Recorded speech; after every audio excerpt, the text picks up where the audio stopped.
ఒక రామానాయుడు గారు ఒకానొక స్టేజ్లో ఆంధ్రజ్యోతి పేపరు అంటే యాజమాన్య మార్పిడి జరుగుతున్నప్పుడు వాళ్ళు వెళ్ళేసి రామానాయుడు గారిని తీసుకోమని చంద్రబాబు నాయుడు గారు రామానాయుడు గారికి సజెషన్ ఇచ్చారు.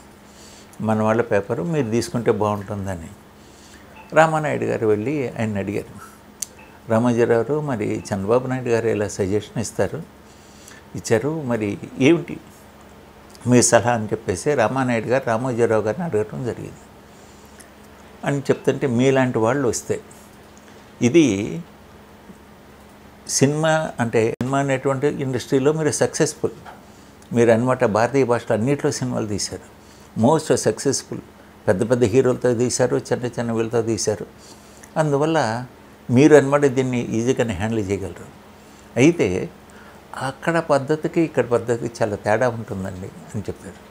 ఇది ప్రతిరోజు ప్రతి పేపర్ ప్రతి చోట అన్నమాట మనం 24 hours అన్నమాట మన మైండ్ అంతా కూడా దీని మీదే ఉండాలి, ఏం జరుగుతుందో ఏమిటి అనేటువంటిది. ఇది మన యొక్క పత్రికా రంగం అనేటువంటిది వ్యాపారం, అంతకు మించి సామాజిక బాధ్యత, ఇక్కడికే దేశభక్తి, దేశ సమైక్యత, ఇవన్నీ కూడా అన్నమాట మేజర్ ఇంపార్టెంట్ ఫ్యాక్టర్స్. అలాగే యువతని ప్రలోభాలకి లేకపోతే ప్రభావం చేసేటువంటి రచనలు కానీ ప్రచురణ ఇవి కూడా ఉండకూడదు. అలాగే ప్రకటనలు కూడా అన్నమాట మనం నియంత్రించుకోవాలి. ఏదన్నా యువత భవిత మనకు ముఖ్యం. అలాగే ఎక్కడైనా మంచిని ప్రోత్సహించాలి, కొత్తదనాన్ని ఉంటే అన్నమాట మన వాళ్ళకి తీసుకురావాలి, వాళ్ళని ఇన్స్పైర్ చేయాలి, చైతన్యం తీసుకురావాలి. అందువల్ల సాహిత్యంతో కూడా అన్నమాట మీరు కొంచెం దృష్టి పెట్టగలరు, మీరు కనుక కృషి చేస్తే పెట్టగలరు. దానికి మీరు ఇది మీకున్నటువంటి అప్పుడు రామానాయుడు గారికి ఫిలిం ప్రొడక్షను స్టూడియో కూడా ఉన్నాయి, అవుట్డోర్ యూనిట్స్ ఇవి ఉన్నాయి. ఆ వ్యాపారాలు ఇది ఒక వ్యాపారం అనుకోవద్దు, ఇది మెయిన్. ఇది మనకి నేను దగ్గర తీసుకొచ్చే పత్రిక అనేటువంటిది మెయిన్. ఎక్కడ మన వల్ల మంచి జరగకపోవచ్చు కానీ చెడు జరగకూడదు అని చెప్పేసి రామానాయుడు గారికి ఇక్కడ ఎంత కాషియస్గా ఉండాలి. మనం కనుక ఎక్కడైనా సరే అశ్రద్ధ కానీ అలక్ష్యంగా కానీ ఉంటే ఎంత డ్యామేజ్ జరుగుద్ది, ఎవరు ఏ విధంగా అడ్వాంటేజ్ తీసుకుంటారు అనేటువంటిది మొత్తం కూడా ఆయన ఇచ్చేసారు. ఎక్స్ప్లెయిన్ చేసినప్పటికీ రామానాయుడు గారు ఒకటి చెప్పారు, సార్ నాకు వద్దండి, ఇది అంత బాధ్యత నేను వేసుకోలేదు అని చెప్పారు. అప్పుడు రామోజీరావు చెప్పారు, అది బాధ్యత అనుకోమాకండి, అది మన జీవితంలో ఒక భాగం. తెల్లారులేసిన తర్వాత నిద్ర మేలుకున్న తర్వాత మార్నింగ్ వాకింగ్ చేస్తుంటాం, చేస్తుంటాం, బ్రేక్ఫాస్ట్ చేస్తుంటాం, స్నానం చేస్తుంటాం, వెళ్తుంటాం, అందరితో మాట్లాడుతుంటాం.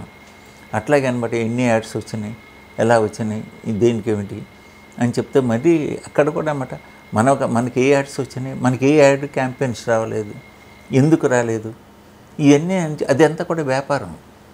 ఇదేమన్నా క్రియేటివ్ జాబ్ అన్నది ఎట్లా చూసుకుంటున్నాం. ఇప్పుడు మీరు స్టూడియోకి వెళ్తారు, స్టూడియోకి వెళ్ళినప్పుడు ఏమిటి ఎలా ఉంది ఏంటని చెప్పి మీరు గమనిస్తుంటారు కదా. వాడు అన్నమాట ఇది వాచ్మ్యాన్ అన్నమాట అలర్ట్గా ఉన్నాడు లేదా గేట్ కీపర్ అని చెప్పి చూస్తుంటారు కదా.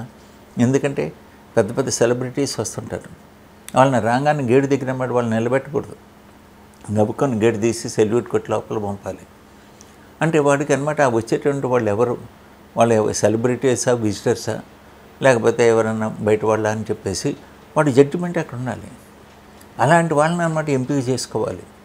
ఇక్కడ అట్లా కూడా అన్నమాట నీ రిపోర్టింగ్, నీ ఎడిటర్స్ దీని మీద అన్నమాట ఒక కాన్ఫిడెన్స్, ఒక లెవెల్స్ అనేటువంటి తీసుకోవాలి. మీరు చేయగలరు, అది అక్కడ చేసినటువంటి వాళ్ళని మీరు ఇది కూడా చేయగలరు అని చెప్పేసి ఆయన ఎక్కడ కూడా నిరుత్సాహపరచలే, బట్ ఫ్యాక్ట్ చెప్పాడు.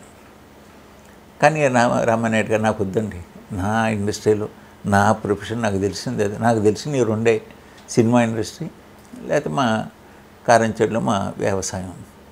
అందువల్ల కారంచేడు వ్యవసాయం కంటే కూడా ఇప్పుడు ఈ వ్యాపారమే నాకు కంఫర్టబుల్గా ఉంది. నేనేమిటి అనేది నా ఇండస్ట్రీలో వాళ్ళకి తెలుసు, నా ప్రేక్షకులకు తెలుసు, కాబట్టి నా వ్యాపారం నేను చేసుకుంటాను అని చెప్పేసి వెళ్ళాడు.